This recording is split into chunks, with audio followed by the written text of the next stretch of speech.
Welcome class. तो इस lecture में हम लोग कंटूरिंग का इनडायरेक्ट मेथड के बारे में स्टडी करेंगे। ठीक है, तो इसके पहले हम लोगों ने क्या पढ़ लिया था कि कंटूर मैप क्या होता है, कंटूर लाइन क्या होती है, कंटूर इंटरवल्स क्या होते हैं।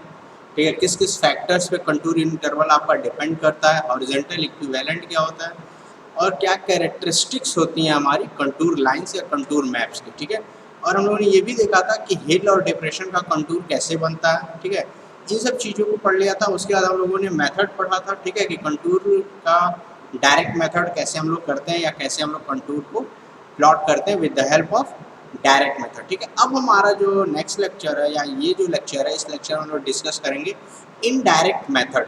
ठीक है, इनडायरेक्ट मेथड कैसे हम लोग परफॉर्म करते हैं। ठीक है, तो in this method the points located and surveyed are not necessarily on the contour lines but the spot levels are taken along the series of lines laid out over the area। ठीक है, इस method में basically होता क्या है कि जो points है, जो सर्वेइंग हम लोग को करना होता है वो हम लोग क्या करते हैं कंटूर लाइंस पे न करके किसी स्पॉट लेवल्स पे। ठीक है, स्पॉट लेवल्स या सीरीज ऑफ लाइंस होती हैं।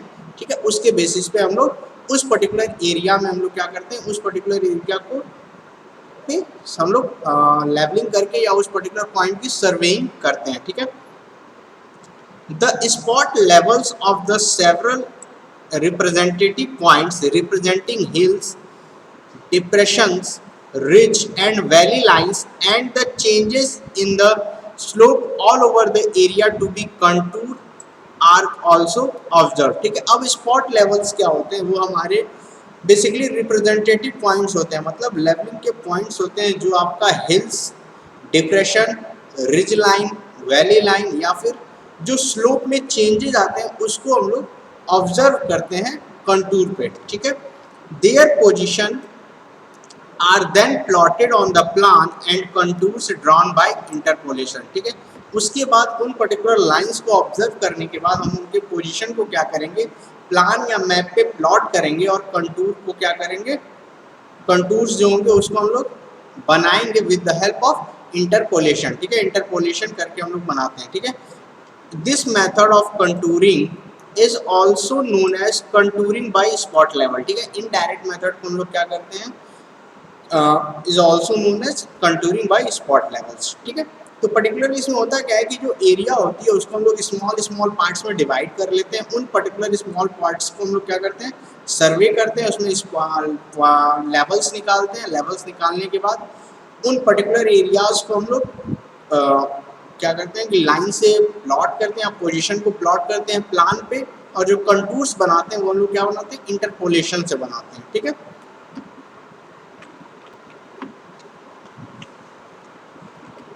ठीक है, तो ये जो मेथड है आपका, ये देखिए स्क्वायर मेथड। ठीक है, अब इसमें क्या किया गया है कि पर्टिकुलर एक एरिया था, उसको स्मॉल स्मॉल स्क्वायर के पार्ट्स में हम लोगों ने क्या किया है, डिवाइड कर दिया। ठीक है, डिवाइड करने के बाद हम लोगों ने क्या किया है, उस पर्टिकुलर पॉइंट्स की हर एक पॉइंट्स का जो स्क्वायर के पॉइंट्स हैं या एंड है उसको हम लोगों ने क्या किया, उसके लेवल करके उसके रिड्यूस लेवल को फाइंड किया या उसके एलिवेशन को फाइंड किया। अब एलिवेशन फाइंड करने के बाद हम लोगों ने क्या किया, उस पर्टिकुलर एक एक स्क्वायर की सर्वेइंग की है, और सर्वेइंग करने के बाद उस पर्टिकुलर की हेल्प से हम लोगों ने क्या किया, एलिवेशन फाइंड करके इक्वल एलिवेशन के लाइंस को मैच कराया, वहाँ से वो कंटूर लाइंस ड्रॉ है। ठीक है, तो ये जो लाइंस दिख रही हैं आपको,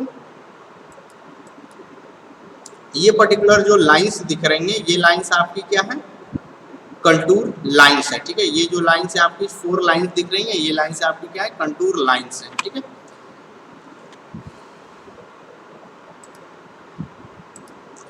this method is commonly employed in all kinds of surveys as this is cheaper, quicker and less tedious as compared to direct method। ठीक है, स्क्वायर मेथड बेसिकली यहाँ इनडायरेक्ट मेथड की बात हो रही है। ये मेथड क्या होता है, हर तरह के सर्वेइंग के में हम लोग यूज़ कर सकते हैं। ये क्या होता है, चीपर होता है, क्विकर होता है और लेस टीडियस होता है। ठीक है, as compare to direct method, जितना डायरेक्ट मेथड में टफ वर्क था वो यहाँ पे कम हो जाता है। ठीक है, there are mainly 3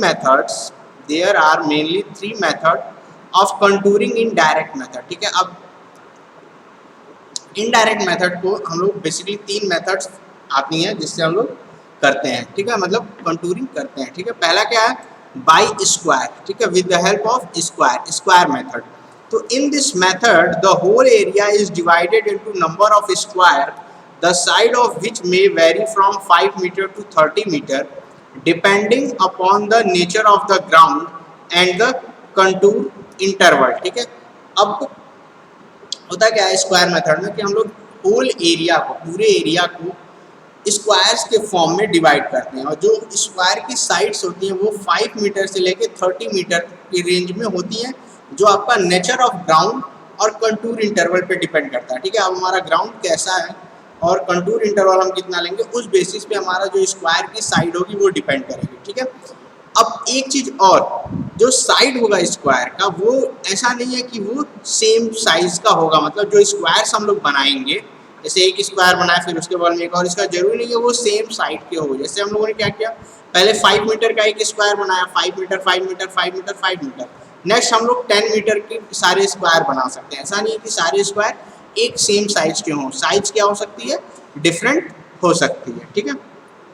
the square need not B of same size through out, जो स्क्वायर होगा वो सेम साइज का जरूरी नहीं है कि वो सेम साइज का हो, ठीक है। तो स्क्वायर मेथड में हम लोग यही करते हैं कि पूरे एरिया को क्या करते हैं, नंबर ऑफ स्क्वायर के फॉर्म में डिवाइड करते हैं। जो साइड होता है स्क्वायर का वो 5 मीटर से 30 मीटर के बीच में होता है, और वो डिपेंड करता है आपके नेचर ऑफ ग्राउंड और कंटूर इंटरवल पे। नेचर ऑफ ग्राउंड और कंटूर इंटरवल पे आपका साइज ऑफ स्क्वायर डिपेंड करेगा, ठीक है। और जो स्क्वायर होगा वो जरूरी नहीं है कि वो आपका जो स्क्वायर होगा वो जरूरी नहीं है कि सेम साइज का हो, ठीक है। अब ये देखिए the square method, the corners of the square are pegged out and the reduce level of these points are determined with the help of level, ठीक है। अब होता क्या है कि जो कॉर्नर्स होते हैं उनको हम लोग क्या करते हैं कि पैक करते हैं, पैक से डिनोट कर देते हैं, और उनके पॉइंट्स को हम लोग with the help of levelling find करते हैं। With the help of levelling हम लोग क्या करते हैं, उसके एंड पॉइंट्स को या कॉर्नर पॉइंट्स के रिड्यूस लेवल को हम लोग फाइंड करेंगे, ठीक है। उसके बाद हम लोग क्या करेंगे, इंटरपोलेशन करेंगे, ठीक है। उसके बाद क्या करेंगे, हम लोग इंटरपोलेशन करेंगे वहाँ पे पर्टिकुलरली कंटूर बनाने के लिए, ठीक है। जैसे अब यहाँ पे देखिए फिगर में दिख रहा होगा, ये एक पूरा स्क्वायर है, ठीक है। ये जो रीजन है ये स्क्वायर है, इसको हम लोगों ने डिवाइड किया इस तरीके से, ठीक है। ये एक एरिया था, इसको हम लोगों ने स्क्वायर के फॉर्म में डिवाइड कर दिया। अब यहाँ पे हर एक एंड का, ठीक है, हम लोगों ने क्या किया, रिड्यूस लेवल फाइंड किया। हर एक एंड का हम लोगों ने क्या किया है, रिड्यूस लेवल फाइंड किया, ठीक है। उसके बाद हम लोगों ने इंटरपोलेशन की हेल्प से यहाँ पे एक आपका कंटूर लाइंस बनाया। सिमिलरली यहाँ पे एक कंटूर लाइन बनाया है, ठीक है। इस तरीके से हम लोग क्या करेंगे, इंटरपोलेशन की हेल्प से हम लोग कंटूर मैप्स या कंटूर लाइंस ड्रॉ करेंगे, ठीक है। अब नेक्स्ट पॉइंट है स्क्वायर मेथड में, the important point with in the square may be taken when required and located by measurement from the corner. The square plotted and the reduced level of the corners are written on the plan, ठीक है। सबसे important point क्या है कि जो हम लोग corners होता है उसको हम लोग रिड्यूस लेवल से नोट करेंगे, और उन्हीं रिड्यूस लेवल की हेल्प से हम लोग क्या करेंगे, इंटरपोलेशन करेंगे, और प्लान में वो चीज़ें हम लोग जरूर डिनोट करेंगे, ठीक है। उन्हीं की कॉर्नर्स के रिड्यूस लेवल से ही पता चलेगा कि हमारा एलिवेशन कितना है, ठीक है। नेक्स्ट जो हमारा मेथड है इनडायरेक्ट मेथड, वो क्या है, क्रॉस सेक्शन मेथड, ठीक है। तो एक बार हम लोग स्क्वायर मेथड को समराइज करते हैं। तो स्क्वायर मेथड में हम लोगों ने क्या बताया था कि कोई एक एरिया है जिसके हम लोग को सर्वेइंग करना है, ठीक है। उस एरिया को क्या करेंगे, या उस एरिया का हमको कंटूर मैप बनाना है, उस एरिया को हम लोग नंबर ऑफ स्क्वायर्स के फॉर्म में डिवाइड करेंगे, ठीक है। छोटे छोटे स्क्वायर्स के फॉर्म में डिवाइड करेंगे। अब स्क्वायर की जो साइड होगी वो डिपेंड करेगी आपकी नेचर ऑफ ग्राउंड और कंटूर इंटरवल और नेचर ऑफ ग्राउंड के हिसाब से हम लोग क्या करेंगे कि आपका जो साइड ऑफ स्क्वायर होगा उस पर डिपेंड करेगा, जैसे 5 मीटर टू 30 मीटर, क्लियर, ये हो गया। उसके बाद हम लोग क्या करेंगे, सारे पॉइंट्स की, जो सारे एंड पॉइंट्स होंगे स्क्वायर के, उसके हम लोग रिड्यूस लेवल फाइंड कर लेंगे। रिड्यूस लेवल फाइंड कर लिए, अब हम लोग क्या करेंगे, इंटरपोलेट करेंगे, ठीक है। वैल्यूज को क्या करेंगे, किसी एक पॉइंट का क्या करेंगे, reduce level point find out करेंगे और उस पॉइंट के अकॉर्डिंग हम लोग क्या करेंगे, इंटरपोलेट करेंगे हर पॉइंट्स पे RL निकालने के लिए। ठीक है, अब जब RL निकल जाएगा तो हर पॉइंट्स का जो इक्विवेलेंट या सेम एलिवेशन होगा उन पॉइंट्स को हम लोग क्या करेंगे, ज्वाइन कर देंगे। तो वो जो लाइन बनेगी वो लाइन क्या बनेगी, आपकी कंटूर लाइन बन जाएगी। ठीक है, नेक्स्ट मेथड है आपका, नेक्स्ट इनडायरेक्ट मेथड है बाय क्रॉस सेक्शन। ठीक है, by cross section, this method is most suitable for survey of long narrow strips such as road, railway, canal और एटसेट्रा। ठीक है, क्रॉस सेक्शन मेथड क्या होता है, मोस्ट सुटेबल होता है आपके लिए नैरो स्ट्रिप्स जैसे रोड होती हैं, रेलवे होती है या कैनाल। ठीक है, अगर इन चीज़ों की हमको क्या करनी, सर्वेइंग करनी है या फिर कंटूर बनाना है तो हम लोग बेसिकली क्या यूज़ करेंगे, आपका क्रॉस सेक्शन मेथड यूज़ करेंगे। ठीक है, this method is more suitable for the survey of the long narrow strips such as road, railway, canal etcetera. Cross section are run transverse to the center line of the work and the representative points are marked along the line of the cross section। ठीक है, होता क्या है कि जो cross section होगा उसको हम लोग रन कराएंगे transverse to the centre line of the work. Transverse to the centre line of the work मतलब सेंटर लाइन के जो होगा, जो हमारा वर्क होगा सेंटर लाइन के उसके ट्रांसवर्स में, मतलब उसके अपोजिट या परपेंडिकुलर डायरेक्शन में। एंड रिप्रेजेंटेटिव पॉइंट्स, जो रिप्रेजेंटेटिव पॉइंट्स होगा उसको हम लोग क्या करेंगे, cross section lines of cross section के अलॉन्ग मार्क करते जाएंगे। जैसे इस फिगर में देखिए, होता क्या है कि ये हमारा क्रॉस सेक्शन है। ठीक है, ये हमारा क्या है, क्रॉस सेक्शन है। अब इसके अलॉन्ग हम लोग क्या करेंगे, रिप्रेजेंटेटिव पॉइंट्स क्या किए हैं, मार्क किए हैं। ठीक है, ठीक है, तो हम लोग क्या करेंगे, इसको मार्क करते हुए चलेंगे। ठीक है, the cross section lines need not be necessary at right angle to the centre line of work. ठीक है, जो क्रॉस सेक्शन लाइंस है वो जरूरी नहीं है कि आपके राइट एंगल पे ही हो सेंटर लाइन के। ठीक है, जो सेंटर लाइन है जरूरी नहीं है कि उसके जो क्रॉस सेक्शन लाइन है उसके 90 डिग्री पे है। ठीक है, वो किसी भी एंगल पे इंक्लाइन हो सकते हैं। नेक्स्ट लाइन में वही बोला जा रहा है, this may be inclined at any angle to the centre line if necessary. ठीक है, नेसेसरी के अकॉर्डिंग जैसी हमको जरूरत है उस हिसाब से हम लोग लाइंस को इंक्लिनेशन दे सकते हैं। ठीक है, the spacing of the cross section depends upon the topography of the country and the nature of the survey. ठीक है, जो स्पेसिंग होगी वो आपकी किस पे डिपेंड करेगी, वो आपकी टोपोग्राफी पे डिपेंड करेगी और नेचर ऑफ वर्क पे भी डिपेंड करेगा। ठीक है,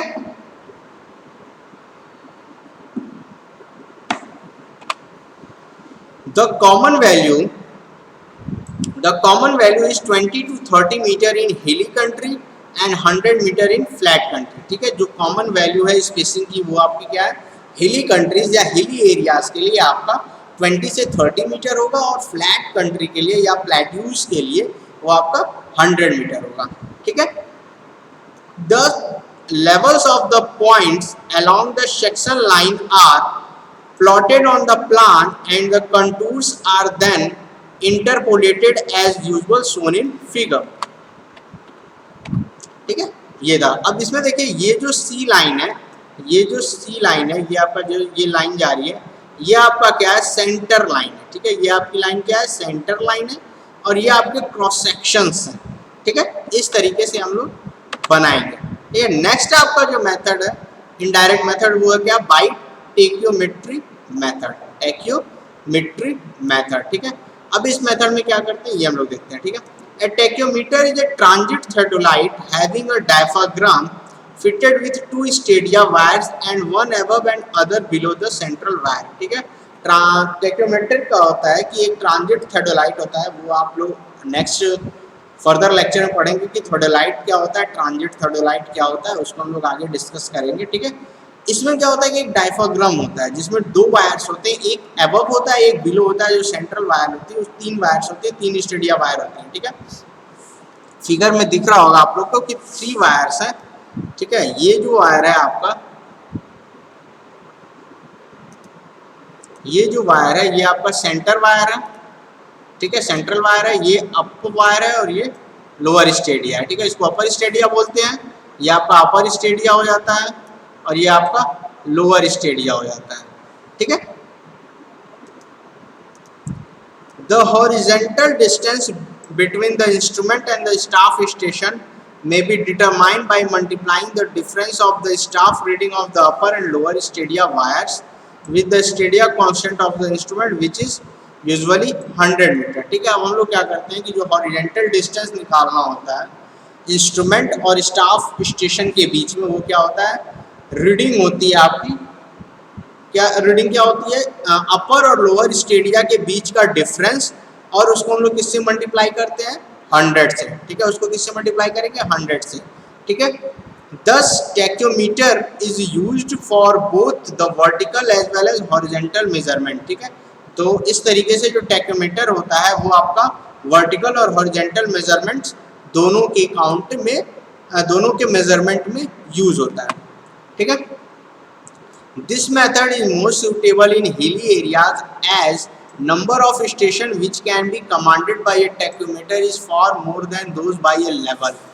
ठीक है, ये जो टैक्योमेट्रिक मेथड होता है ये आपका मोस्टली सुटेबल होता है हिली एरिया के लिए। क्यों होता है, क्योंकि जो टैक्योमीटर होता है वो बहुत ज़्यादा नंबर्स ऑफ ऑब्जर्वेशन ले सकता है as compare to level instrument या लेवलिंग इंस्ट्रूमेंट के कंपैरिजन में टैक्योमीटर क्या होता है, नंबर ऑफ स्टेशंस को कमांड कर सकता है, मोर नंबर ऑफ स्टेशंस को कमांड कर सकता है और वहाँ से ऑब्जर्वेशंस और रीडिंग ले सकता है। ठीक है, and thus the number of instrument setting are considerably reduce. ठीक है, इस वजह से आपका क्या होगा कि जो नंबर ऑफ इंस्ट्रूमेंट सेटअप होगा, जो हम लोग सेटअप चेंज करते थे, वो आपका क्या हो जाएगा, कम हो जाएगा।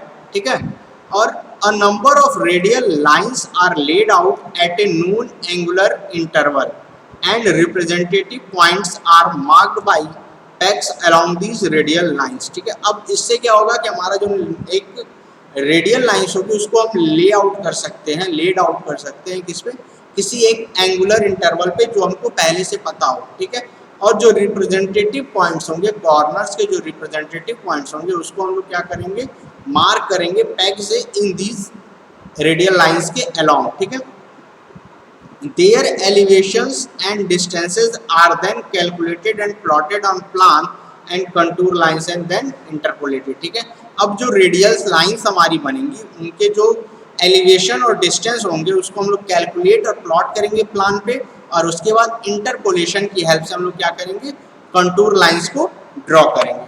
ठीक है,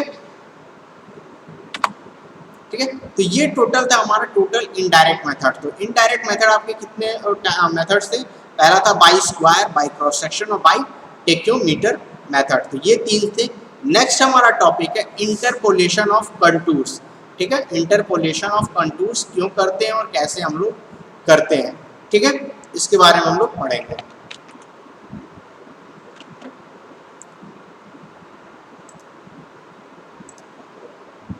The process of spacing contours proportionally between the plotted ground points is termed as interpolation of contours। ठीक है, किसी भी दो नोन पॉइंट्स के बीच में, ठीक है, अगर हमको किसी पॉइंट्स का पता करना, एलिवेशन पता करना, तो वो क्या कहलाता है, आपका इंटरपोलेशन कराता है। ठीक है, अब होता कैसे है कि जैसे हमको दो पॉइंट्स के बीच की स्पेसिंग पता होगी, मतलब उन दोनों पॉइंट्स के एलिवेशन हमको पता है, उसके बीच के किसी पॉइंट को एलिवेशन निकालने के लिए प्रोसेस को हम लोग क्या बोलते हैं, इंटरपोलेशन बोलते हैं। ठीक है, this become necessary in case of indirect contouring as only the spot levels are taken in this method. ठीक है, इंटरपोलेशन जो होगा कंटूर्स का वो सिर्फ आपके इनडायरेक्ट मेथड ऑफ कंटूरिंग में होगा। ठीक है, क्यों होगा, क्योंकि हम लोग इसमें हर पॉइंट्स के लेवल नहीं निकालते हैं, हर पॉइंट्स के क्या होता है, रिड्यूस लेवल नहीं निकालते, सिर्फ स्पॉट लेवल्स या एंड पॉइंट्स के हम लोग क्या करते हैं, रिड्यूस लेवल को या एलिवेशन को फाइंड करते हैं, और इंटरमीडिएट जो लेवल्स आते हैं, जो इंटरमीडिएट एलिवेशन होते हैं, उसको हम लोग क्या करते हैं, आपका इंटरपोलेशन की हेल्प से निकालते हैं। ठीक है, while interpolation of the contour the ground between any two point is assumed to be uniformly sloppy. ठीक है, एक चीज एजम्पशन है कि जब भी हम लोग इंटरपोलेशन करेंगे तो ग्राउंड जो होगा, जो ग्राउंड के बीच में दो पॉइंट्स होंगे, उन पॉइंट्स के स्लोप को हम लोग क्या कर सकते हैं, एज्यूम कर लेते हैं वो यूनिफॉर्म होगा। ठीक है, तो ये समझ आ गया कि इंटरपोलेशन क्या होता है। दो पॉइंट्स के बीच में जब किसी हम थर्ड पॉइंट्स को वैल्यू फाइंड करते हैं, वो क्या कहलाता है, आपका इंटरपोलेशन कहलाता है। इंटरपोलेशन सिर्फ आपका इनडायरेक्ट मेथड ऑफ कंटूरिंग में होता है। क्यों होता है? क्योंकि जो हम लोग स्क्वायर या क्रॉस सेक्शन या ट्रैक्टोमीटर में सिर्फ एंड पॉइंट्स के हम लोग लेवल्स या स्पॉट लेवल्स फाइंड करते थे। ठीक है, अब जो इंटरपोलेशन करते समय हम लोग एक एजम्पशन लेके चलते हैं। वो एजम्पशन क्या होता है कि जो स्लोप होता है किसी दो पॉइंट के बीच का, वो यूनिफॉर्म स्लोप होता है। नॉन यूनिफॉर्म स्लोप हम लोग नहीं एज्यूम करते हैं। ठीक है, अब डिफरेंट क्या मेथड्स हैं हमारे इंटरपोलेशन के। ठीक है, तो there are three main methods of interpolation. ठीक है, तीन मेथड्स हैं आपके इंटरपोलेशन के। पहला जो मेथड है एस्टिमेशन, हम लोग क्या करेंगे, एस्टिमेशन की हेल्प से आपका इंटरपोलेशन करेंगे। दूसरा क्या है, अर्थमेटिकल कैलकुलेशन। ठीक है, अर्थमेटिकल कैलकुलेशन की हेल्प से हम लोग इंटरपोलेशन करेंगे। थर्ड है आपका ग्राफिकल मेथड। ठीक है, तो इंटरपोलेशन के तीन मेथड्स हैं। पहला एस्टिमेशन, दूसरा अर्थमेटिकल कैलकुलेशन, तीसरा है आपका ग्राफिकल मेथड। ठीक है, तो फर्स्ट इज बाई एस्टिमेशन। ठीक है, पहला क्या है, बाई एस्टिमेशन। तो the position of the contour points between ground points are estimated roughly and the contours are then drawn these points. This is a rough method and is suitable for small scale maps. ठीक है, estimation method में क्या होता है कि हम जो दो points लिए होते हैं उनके बीच के पॉइंट्स को हम लोग रफली एस्टिमेट करते हैं। जैसे 1 दिया हुआ है, एक किसी पॉइंट का एलिवेशन 1 है और दूसरे किसी पॉइंट का एलिवेशन क्या है, 2 है। तो हम लोग क्या करेंगे, 1 + 2 का एवरेज ले लेंगे, तो जो बीच के पॉइंट्स आएंगे वो क्या होंगे, 1.5 एलिवेशन हो जाएगा। तो इस तरीके से हम लोग रफली एस्टिमेट करते हैं कि उस पर्टिकुलर पॉइंट का एलिवेशन कितना होगा। तो ये आपका जो होता है रफली मेथड होता है या रफ मेथड होता है, और ये बेसिकली स्मॉल स्केल मैप्स के लिए हम लोग यूज़ करते हैं। ठीक है, तो एस्टिमेशन मेथड समझ में आ गया कि एस्टिमेशन मेथड में हम लोग कैसे इंटरपोलेशन करेंगे। ठीक है, नेक्स्ट है आपका बाई अर्थमेटिकल कैलकुलेशन। ठीक है, नेक्स्ट है आपका क्या मेथड, बाई अर्थमेटिकल कैलकुलेशन। कि हम लोग अर्थमेटिकल कैलकुलेशन की हेल्प से कैसे इंटरपोलेशन करेंगे। ठीक है, तो this is very tedious but accurate method and is used for small areas where accurate results are necessary. ठीक है, ये बहुत ही कॉम्प्लेक्स मेथड है बट एक्यूरेट मेथड भी है। ठीक है, अर्थमेटिकल कैलकुलेशन मेथड जो है वो बहुत ही कॉम्प्लेक्स है लेकिन एक्यूरेट मेथड है। ठीक है, ये हमारा स्मॉल स्केल एरियाज के लिए यूज होता है जहाँ पे हमको एक्यूरेसी चाहिए, जहाँ पे हमको कंटूरिंग करते समय एक्यूरेसी की ज़रूरत पड़ेगी, वहाँ पे हम लोग अर्थमेटिकल कैलकुलेशन का यूज़ करेंगे इंटरपोलेशन के लिए। ठीक है, the contours are interpolated as under. ठीक है, एक एग्जाम्पल के हेल्प से हम लोग समझेंगे अर्थमेटिकल कैलकुलेशन कैसे हम लोग करते हैं। ठीक है,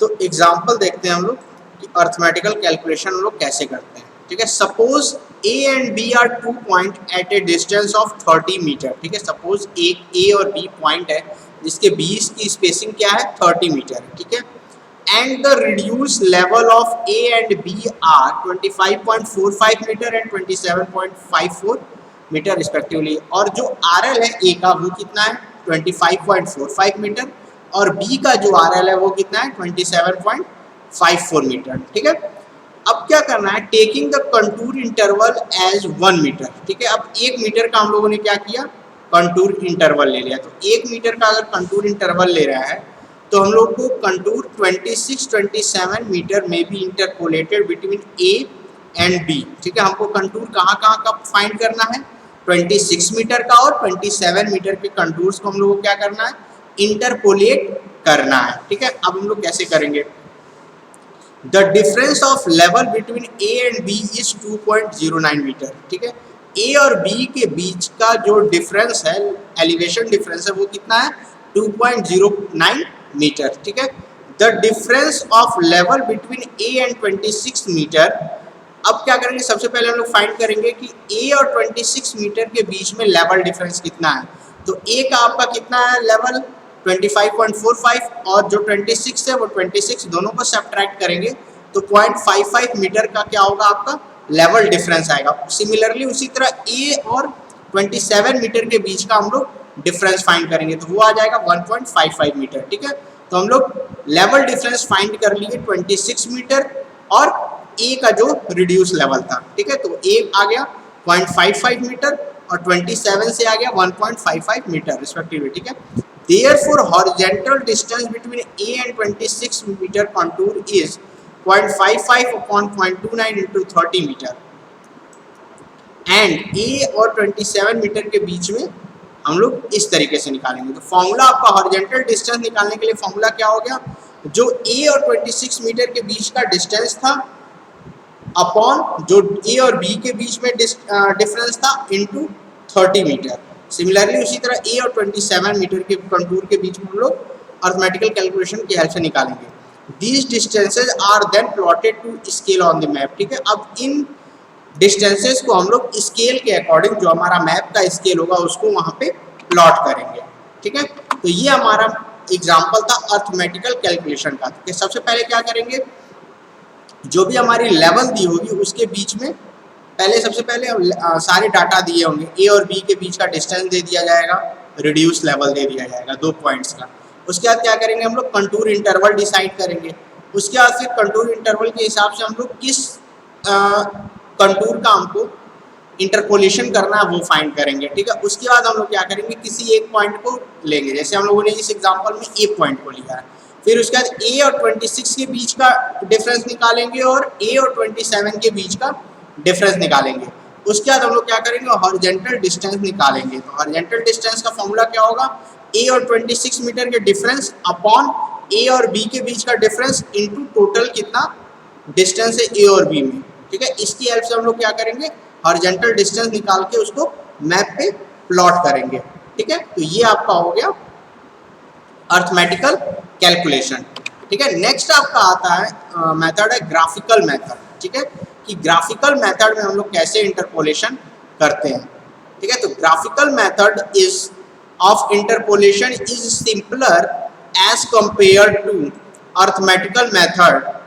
ठीक है, ग्राफिकल मेथड जो है वो आपका सिंपलर है as compare to arithmetical method. ठीक है, graphical method is simpler as compare to arithmetical method. ठीक है, and also the result obtain are accurate. ठीक है, और जो हम लोग को रिजल्ट मिलता है वो एक्यूरेट होता है। ठीक है, out of several graphical methods the most common is as given below. ठीक है, अब एक एग्जांपल की हेल्प से हम लोग क्या करेंगे, ग्राफिकल मेथड को भी समझेंगे। ठीक है, as shown in figure suppose the contour interval is 5 metre. ठीक है, यहाँ पे जो आपका फिगर दिया हुआ है इसके बीच में जो कंटूर इंटरवल है वो कितना है, 5 मीटर का कंटूर इंटरवल है। ये 50, 55, 60, 65। ठीक है, then on a piece of tracing cloth a number of parallel lines are spaced at 0.5 meter, usually 1/10 of the contour interval are drawn। ठीक है, अब क्या करेंगे, हम लोग ट्रेसिंग क्लॉथ की हेल्प से number of parallel lines draw करेंगे। ठीक है, अब इन दोनों के बीच में हम लोग number of parallel line draw किए हैं जो आपका यूजुअली 1/10 ऑफ कंटूर इंटरवल पे होता है। 1/10 जो कंटूर इंटरवल लेंगे उसका 1/10 निकालेंगे और उतने डिस्टेंस पे हम लोग क्या करेंगे, पैरेलल लाइंस ड्रॉ करते चले जाएंगे। ठीक है, every 10th line being a made thick. ठीक है, हर 10वीं जो लाइन होगी उसको हम लोग क्या करेंगे, थोड़ी सी थिक लाइन बनाएंगे। Suppose it is required to interpolate contour between A and B of elevation 51.5 metre and 62.5 metre respectively. ठीक है, सपोज हमको ए और बी जो एलिवेशन है 51.5 मीटर और 62.5 मीटर के बीच का हम लोग क्या करना है, एलिवेशन फाइंड करना है। ठीक है, हमको क्या करना है, एलिवेशन डिफरेंस और कंटूर फाइंड करना है। ठीक है, तो हम लोग क्या करेंगे, if bottom line represent an elevation of 50 metre then the successive thick lines will represent 55, 60 and 65 metre etcetera. ठीक है, अब इस फिगर में देखिए, अगर बॉटम लाइन आपका 50 मीटर का है तो जो थिक लाइन होगी वो आपकी क्या होगी, 55, 60, 65, अगर इसके ऊपर बनाते हैं तो 70, फिर 75, ठीक है।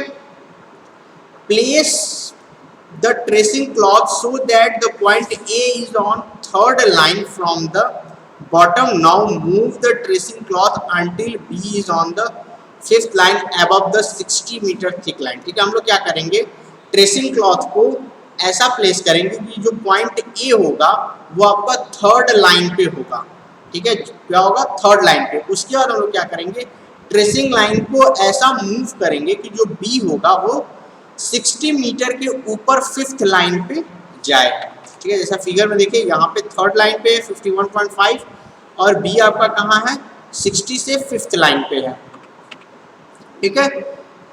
The intersection of the thick lines A and B representing elevation of 55 and 60 meter and the line AB give the position of 55 and 60 meter contour respectively, ठीक है।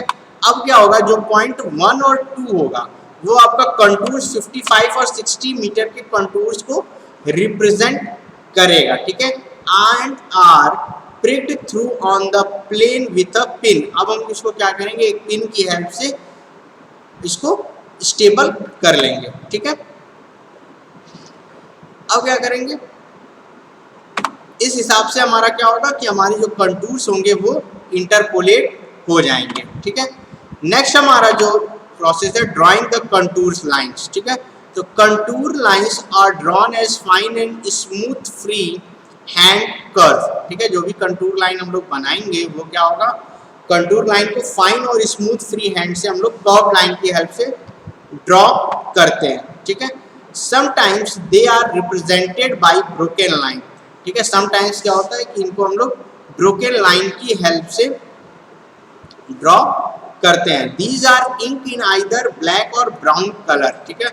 जो कंटूर लाइंस होगी वो ब्लैक या फिर ब्राउन कलर की से ink करते हैं या उस कलर की पेंसिल से हम लोग ड्रॉ करते हैं, ठीक है। और drawing pen gives a better line than a writing pen and French curve should be used as much as possible, ठीक है। जो ड्राइंग पेन होता है वो अच्छी से कंटूर को शो करता है as compare to writing pen, जिससे हम लोग लिखते हैं उसके कंपैरिजन में ड्राइंग पेन जो होता है वो बेटर लाइन शो करता है आपका कंटूर्स का। और जहाँ तक पॉसिबल हो हम लोग कंटूर लाइन को बनाने के लिए फ्रेंच कर्व्स का इस्तेमाल करें। फ्रेंच कर्व्स आप लोग जब इंजीनियरिंग ड्राइंग पढ़े होंगे तो वहाँ पे एक इंस्ट्रूमेंट होता है जो स्मूथ कर्व लाइन ड्रॉ करने के लिए यूज होता है, ठीक है। Every fifth contour is made thicker than the rest, ठीक है। हर जो फिफ्थ कंटूर होगा उसको हम लोग क्या करेंगे, थिकर बनाएंगे, थिकर लाइन से शो करेंगे बाकी की कंपैरिजन में। The elevation of contour must be written in a uniform manner either on the higher side or in a gap left in the line, ठीक है। जो भी एलिवेशन होगा कंटूर का हम लोग उसको यूनिफॉर्म मैनर में लिखेंगे। जैसे कि अगर किसी साइड के हायर पॉइंट पे लिख रहा है तो हमेशा हायर साइड पे लिखेंगे, या फिर अगर दो लाइंस के गैप के बीच में लिख रहा है तो हमेशा हम लोग दो लाइन गैप के बीच में लिखेंगे, ठीक है।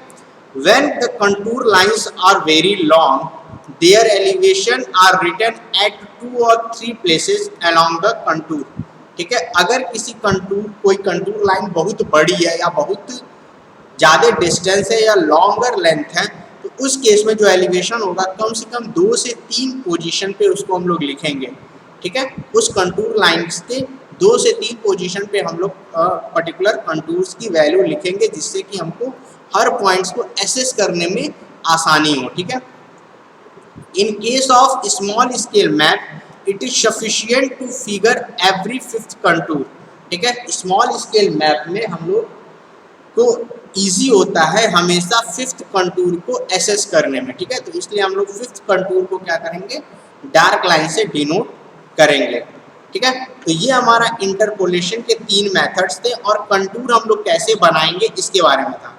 इंटरपोलेशन के 3 मेथड्स क्या थे, एस्टिमेशन जिसमें रफली एस्टिमेट करते हैं और ये स्मॉल स्केल मैप्स के लिए होता है। फिर अर्थमेटिकल कैलकुलेशन जो आपका टेडियस होता है लेकिन एक्यूरेट मेथड होता है और ये भी स्मॉल स्केल मैप्स के लिए होता है, ठीक है। फिर आपका आता है ग्राफिकल मेथड। ग्राफिकल मेथड आपका एक्यूरेट होता है और सिंपलेस्ट मेथड होता है, ठीक है। ये आपका बेसिकली स्मॉल और लार्ज स्केल सबके लिए यूज होता है। नेक्स्ट आपका आता है कैसे हम लोग कंटूर्स बनाते हैं। तो हमेशा कंटूर्स बनाते समय इन पॉइंट्स का हम लोग ध्यान देंगे कि उनको फाइन और smooth hand free handed draw करें, ठीक है। ब्लैक और ब्राउन कलर पेंसिल्स का यूज करें, फ्रेंच कर्व्स का यूज करें, हर फिफ्थ कंटूर को हम लोग थिकर बनाएं, ठीक है। अगर कंटूर लाइंस बहुत बड़ी हैं तो उसको हम लोग 2-3 पोजीशंस पे उसके एलिवेशंस को लिखें। अगर कंटूर्स जो भी लिख रहे हैं वो यूनिफॉर्म मेथड में लिखें, ठीक है। तो इन प्रोसेस का हम लोग ध्यान देंगे, okay.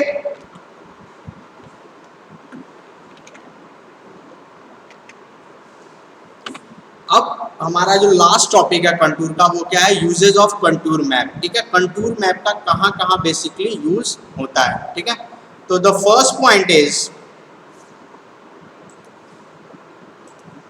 a contour map furnishes information regarding the features of the ground whether it is flat, undulating or mountainous, ठीक है। जो कंटूर मैप होता है वो इंफॉर्मेशन प्रोवाइड करता है about the feature of the ground, ठीक है, कि ग्राउंड का फीचर कैसा है, वो फ्लैट है, अंडुलेटिंग है या फिर माउंटेनियस है, ठीक है। इसके बारे में वो इंफॉर्मेशन बताता है। From a contour map section में भी easily drawn in any direction. जो नेक्स्ट आपका यूज है वो क्या है कि सेक्शन हम लोग इजीली ड्रॉ कर सकते हैं किसी भी कंटूर मैप के हेल्प से, ठीक है। किसी भी कंटूर मैप की हेल्प से हम लोग सेक्शन इजीली ड्रॉ कर सकते हैं, ठीक है। Next point is intervisibility between two ground points plotted on a map can be ascertain, ठीक है। जो इंटरविजिबिलिटी होती है किसी दो ग्राउंड पॉइंट्स के उनको हम लोग इजीली क्या कर सकते हैं, मैप पे प्लॉट कर सकते हैं with the help of you contour map, ठीक है। The next point is it enables an engineer to approximately select the most economical or suitable site for an engineering projects such as road, railway, canal और pipeline etc, ठीक है।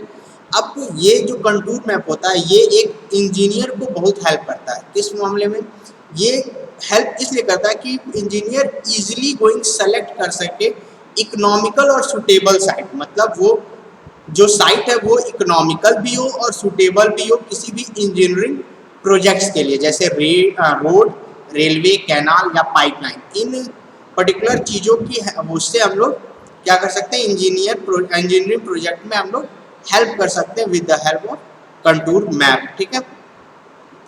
Next point is a route can of a given grade can be trace on the map, ठीक है। किसी भी root का अगर हमको स्लोप फाइंड करना है तो वो भी हम लोग कंटूर मैप की हेल्प से फाइंड कर सकते हैं, ठीक है। Catchment area and capacity of a reservoir may be determined from the contour map, ठीक है। कैचमेंट एरिया या फिर किसी भी रिजर्वायर की कैपेसिटी को फाइंड करने के लिए भी हम लोग कंटूर मैप का यूज करते हैं, ठीक है। कंटूर मैप में भी used to determine the quantities of earthwork, ठीक है। अर्थवर्क की क्वांटिटीज को भी डिटरमाइन करने के लिए हम लोग कंटूर मैप का इस्तेमाल करते हैं। तो क्या क्या यूजेस थे एक बार और समराइज करते हैं। पहला था किसी भी ग्राउंड के फीचर्स को बताता है कंटूर मैप, जैसे वो फ्लैट है, अंडुलेटिंग या माउंटेनियस है। सेक्शन हम लोग ड्रॉ कर सकते हैं किसी भी डायरेक्शन में with the help of contour map. किसी दो ग्राउंड पॉइंट्स की इंटरविजिबिलिटी को हम लोग प्लॉट कर सकते हैं। थर्ड, इकोनॉमिकल या सूटेबल साइट को डिसाइड करने के लिए हम लोग कंटूर मैप का यूज कर सकते हैं। किसी भी रूट का या लाइन का या वे का या रोड का हम लोग स्लोप निकाल सकते हैं with the help of contour map. Catchment area या कैपेसिटी फाइंड कर सकते हैं किसी भी रिजर्वायर का with the help of contour map. Earthquake quantities को भी हम लोग डिटरमाइन कर सकते हैं कंटूर मैप की हेल्प से। तो ये हमारे यूजेस थे कंटूर मैप की, ठीक है। तो ये आपका टोटल लास्ट पॉइंट था, लास्ट लेक्चर था कंटूर का। तो इसको एक बार आप लोग फिर से रिवाइज कर लीजिएगा सारे लेक्चर्स को। नेक्स्ट लेक्चर में हम लोग थियोडोलाइट सर्वेइंग के बारे में पढ़ेंगे कि थियोडोलाइट सर्वेइंग क्या होती है, कैसे उसको हम लोग प्रोसेस करते हैं, ठीक है।